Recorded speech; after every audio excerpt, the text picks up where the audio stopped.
নবী করিম সাল্লাল্লাহু আলাইহি ওয়াসাল্লাম বলেন, নামাজ হলো বেহেশতের চাবি। এখন আপনি যদি জান্নাতে যেতে চান, আপনার প্রয়োজন হলো চাবি। সেই চাবি হলো নামাজ। নবী করিম সাল্লাল্লাহু আলাইহি ওয়াসাল্লাম সাহাবাদেরকে উদ্দেশ্য করে বলেন, যে ব্যক্তি নামাজকে হেফাজত করবে, কিয়ামতের দিন উহা তার জন্য নূর, প্রমাণ এবং মুক্তির উপায় হবে। আর যে ব্যক্তি নামাজকে হেফাজত করবে না, কিয়ামতের দিন উহা তার জন্য নূর, প্রমাণ এবং মুক্তির উপায় তো হবেই না। কিয়ামতের দিন আল্লাহ পাক রব্বুল আলামিন তাকে হারুন, ফেরাউন, নমরুদ, হামান এবং উবাই ইবনে খলফির সঙ্গী করে উঠাবেন। এই জন্য দর্শক, আমরা কাফেরদের সাথে আমরা কিয়ামতের ময়দানে উঠতে চাই না। আমরা আমরা কিয়ামতের ময়দানে এই নামাজের মাধ্যমে, নামাজকে হেফাজত করে আমরা চাই যে এই নামাজ আমাদেরকে মুক্তি দানকারী হোক।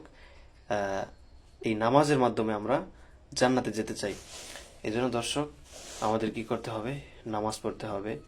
আউয়ালু মা ইউহাসাবু বিহিল আবদু ইয়াউমাল কিয়ামাতিস সালাহ, কিয়ামতের দিন সর্বপ্রথম নামাজের হিসাব হবে।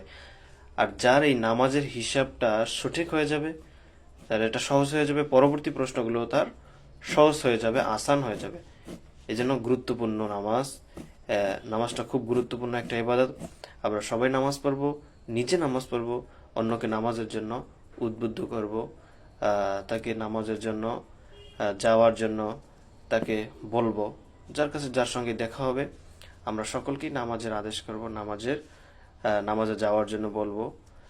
আমরা যখনই মুয়াজ্জিন হাইয়া আলাস সালাহ, হাইয়া আল ফালাহ বলে ডাক দেয়, তোমরা সাফল্যের দিকে আসো, তো তখন কি করতে হবে? আমাদের যত কাজ আছে, সকল কাজকে না বলে, নামাজকে হা বলে আমরা নামাজের দিকে ছুটে চলে যাব। যখনই আজান হবে, আল্লাহ আকবার, আল্লাহ আকবার বলে যখন মুয়াজ্জিন ডাক দিবেন, সাথে সাথে আমাদের কাজটাকে ওখানেই সমাপ্ত করে, আমাদের যদি ওখানে ধারে কাছে যদি কোনো মসজিদ না থাকে, তাহলে সেখানেই, সেই অবস্থায় আমরা নামাজ পড়ব। নামাজ পড়ে আমরা আমাদের কাজ আবার শুরু করে দেব। দর্শক, আল্লাহ পাক রব্বুল আলামিন আমাদের সকলকে বেশি বেশি নামাজ আদায় করার তৌফিক দান করুক। আর চ্যানেলটি সবাই সাবস্ক্রাইব করে দেবেন অবশ্যই।